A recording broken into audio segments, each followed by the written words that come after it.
Chapter 25, I believe. The First Wedding. The June roses over the porch were awake, bright and early on that morning, rejoicing with all their hearts in the cloudless sunshine, like friendly little neighbors, as they were. Quite flushed with excitement were their ruddy faces as they swung in the wind, whispering to one another what they had seen, for some peeped in at the dining-room windows, where the feast was spread. Some climbed up to nod and smile at the sisters as they dressed the bride. Others waved a welcome to those who came and went on various errands in garden porch and hall and all, for the rosiest full-blown flower to the palest baby bud, offered their tribute of beauty and fragrance to the gentle mistress who had loved and tended them so long.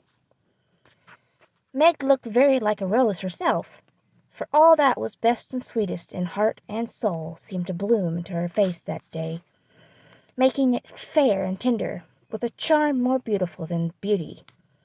Neither silk, lace, or orange flowers would she have. "I don't want to look strange or fixed up today," she said. "I don't want a fashionable wedding, but only those about me whom I love, and to them I wish to look and be my familiar self." So she made her wedding gown herself, sewing it in the tender hopes and innocent romances of a girlish heart. Her sisters braided up her pretty hair, and the only ornaments she wore were the lilies of the valley, which her John liked best of all the flowers that grew. "You do look just like our own dear Meg, only so very sweet and lovely that I should hug you if it wouldn't crumple your dress," cried Amy, surveying her with delight when all was done. "Then I am satisfied. But please hug and kiss me, every one, and don't mind my dress. I want a great many crumples of this sort to put into it today." And Meg opened her arms to her sisters, who clung about her with April faces for a minute, feeling the new love had not changed the old. "Now I'm going to tie John's cravat for him, and then to stay a few minutes with Father quietly in the study." And Meg ran down to perform these little ceremonies, and then to follow her mother wherever she went, conscious that in spite of the smiles on the motherly face, there was a secret sorrow hid in the motherly heart at the flight of the first bird from the nest. As the younger girls stand together, giving the last touches to their simple toilette, it may be a good time to tell of a few changes which 3 years have wrought in their appearance, for all are looking their best just now. Jo's angles are much softened. She had learned to carry herself with ease, if not grace. The curly crop had lengthened into a thick coil, more becoming to the small head atop of the tall figure. There is a fresh color in her brown cheeks, a soft shine in her eyes, and only gentle words fall from her sharp tongue today. Beth has grown slender, pale, and more quiet than ever. The beauty, kind eyes are larger, and in them lies an expression that saddens one, although it is not sad itself. It is the shadow of pain which touches the young face with such pathetic patience. But Beth seldom complains, and always speaks hopefully of being better soon. Amy is with truth considered the flower of the family, for at 16 she has the air and bearing of a full-grown woman, not beautiful, but possessed of that indescribable charm called grace. One saw it in the lines of her figure, the make and motion of her hands, the flow of her dress, the droop of her hair. Unconscious, yet harmonious, and as attractive to many as beauty itself. Amy's nose still afflicted her, for it never would grow Grecian. So did her mouth, being too wide, and having a decided chin. These offending features gave character to her whole face, but she never could see it, and consoled herself with her wonderfully fair complexion, keen blue eyes, and curls more golden and abundant than ever. All three wore suits of thin silver gray, their best gowns for the summer, with blush roses in hair and bosom, and all three looked just what they were, fresh-faced, happy-hearted girls, pausing a moment in their busy lives to read the wistful eyes, the sweetest chapter in the romance of womanhood. There were to be no ceremonious performances. Everything was to be as natural and homelike as possible. So when Aunt March arrived, she was scandalized to see the bride come running to welcome and lead her in, to find the bridegroom fastening up a garland that had fallen down, and to catch a glimpse of the paternal minister marching upstairs with a grave countenance and a wine bottle under each arm. "Upon my word, here's the state of things!" cried the old lady, taking the seat of honor prepared for her, and settling the folds of her lavender moire with a great rustle. You oughtn't to be seen till the last minute, child. I'm not a show, auntie, and no one is coming to stare at me, to criticize my dress, or count the cost of my luncheon. I'm too happy to care what anyone says or thinks, and I'm going to have my little wedding just as I like. John, dear, here's your hammer." And away went Meg to help that man in his highly improper employment. Mr. Brooke didn't even say thank you, but as he stooped from the unromantic tool, he kissed his little bride behind the folding door, with a look that made Aunt March whisk out her pocket-handkerchief with a sudden dew in her sharp old eyes. A crash, a cry, and a laugh from Laurie, accompanied by an indecorous exclamation, "Jupiter Ammon! Joe's upset the cake again!" caused a momentary flurry, which was hardly over when a flock of cousins arrived, and "the party came in," as Beth used to say when a child. "Don't let that young giant come near me. He worries me worse than mosquitoes," whispered the old lady to Amy, as the rooms filled and Laurie's black head towered above the rest.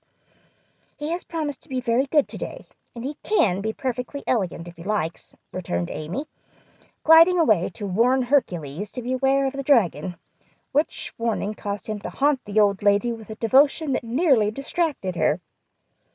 There were no bridal procession, but a sudden silence fell upon the room as Mr. March and the young pair took their places under the green arch. Mother and sisters gathered close, as if loath to give Meg up. The fatherly voice broke more than once, which only seemed to make the service more beautiful and solemn. The bridegroom's hand trembled visibly, and no one heard his replies. But Meg looked straight up into her husband's eyes and said, "I will," with such tender trust in her own face and voice that her mother's heart rejoiced, and Aunt March sniffed audibly. Joe did not cry, though she was very near it once, and was only saved from a demonstration by the consciousness that Laurie was staring fixedly at her, with a comical mixture of merriment and emotion in his wicked black eyes.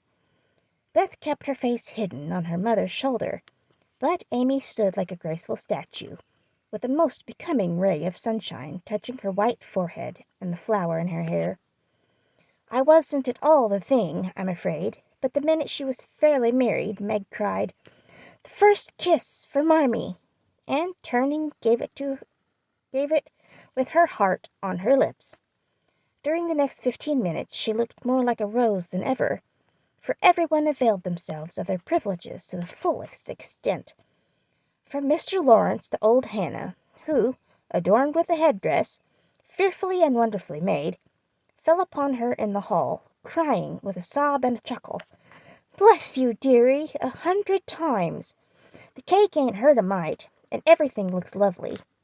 Everybody cleared up after that, and said something brilliant, or tried to, which did just as well, for laughter is ready when hearts are light. There was no display of gifts, for they were already in the little house, nor was there an elaborate breakfast, but a plentiful lunch of cake and fruit, dressed with flowers. Mr. Lawrence and Auntie March shrugged and smiled at one another when water, lemonade, and coffee were found to be the only sorts of nectar which the three Hebes carried around. No one said anything, however, till Laurie, who who insisted on serving the bride, appeared before her with a loaded salver in his hand and a puzzled expression on his face. "Has Joe smashed all the bottles by accident?" he whispered, "or am I merely laboring under a delusion that I saw some lying about loose this morning?" "No, your grandfather kindly offered us his best, and Aunt March actually sent some, but Father put away a little for Beth, and dispatched the rest to the Soldiers' Home. You know he thinks that wine should be used only in illness, and Mother says that neither she nor her daughters will ever offer it to any young man under her roof." Meg spoke seriously, and expected to see Laurie frown or laugh, but he did neither, for after a quick look at her he said, in his impetuous way, "I like that, for I've seen enough harm done to wish other women would think as you do. You are not made wise by experience, I hope?" And there was an anxious accent in Meg's voice. "No, I give you my word for it. Don't think too well of me either. This is not one of my temptations. Being brought up where wine is as common as water, and almost as harmless, I don't care for it.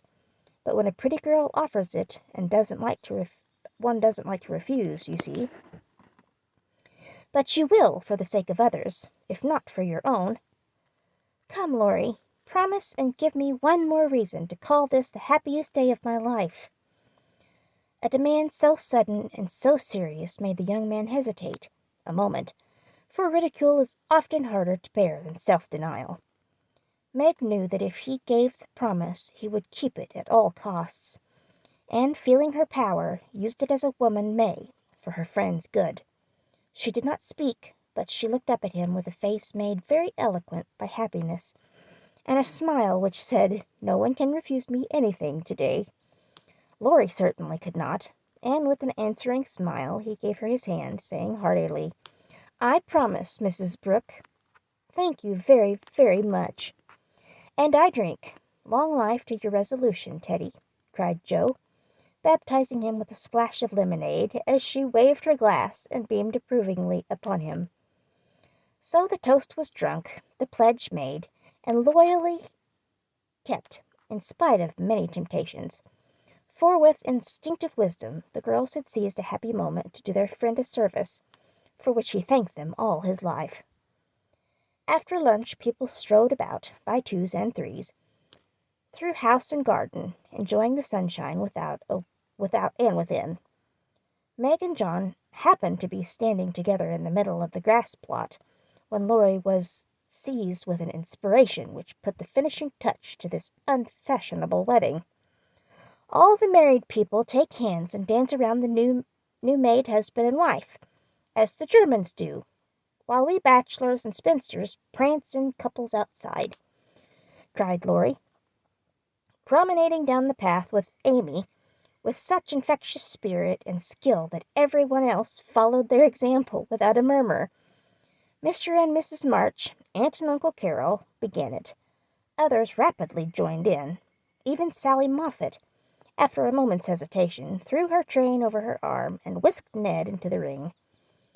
But the crowing joke was Mr. Lawrence and Aunt March, for when the stately old gentleman chassade solemnly up to the old lady, she just tucked her cane under her arm and hopped briskly away to join hands with the rest, and dance about the bridal pair, while the young folks pervaded the garden, like butterflies on a midsummer day. Want of breath brought the impromptu ball to a close, and then people began to go. "I wish you well, my dear. I heartily wish you well.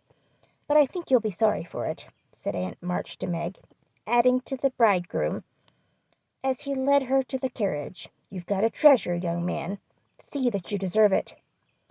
That is the prettiest wedding I've been to for an age, Ned, and I don't see why, for there wasn't a bit of style about it," observed Mrs. Moffat to her husband, as they drove away. "Laurie, my lad, if you ever want to indulge in this sort of thing, get one of those little girls to help you, and I shall be perfectly satisfied," said Mr. Lawrence, settling himself in his easy-chair to rest, after the excitement of the morning. "I'll do my best to gratify you, sir," was Laurie's unusually dutiful reply, as he carefully unpinned the posy Joe had put in his buttonhole. The little house was not far away, and the only bridal journey Meg had was the quiet walk with John from the old home to the new. When she came down looking like a pretty Quakeress in her dove-colored suit and straw bonnet tied with white, they all gathered about her to say good-bye, as tenderly as if she had been going to make the grand tour. "Don't feel that I am separated from you, Marmee dear, or that I love you any the less for loving John so much," she said, clinging to her mother with full eyes for a moment. "I shall come every day, father, and expect to keep my old place in all your hearts, though I am married. Beth is going to be with me a great deal, and the other girls would drop in now and then to laugh at my housekeeping struggles. Thank you all for my happy wedding day. Good-bye. Good-bye." They stood watching her with faces full of love and hope and tender pride as she walked away, leaning on her husband's arm, with her hands full of flowers and the June sunshine brightening her happy face. And so Meg's married life began.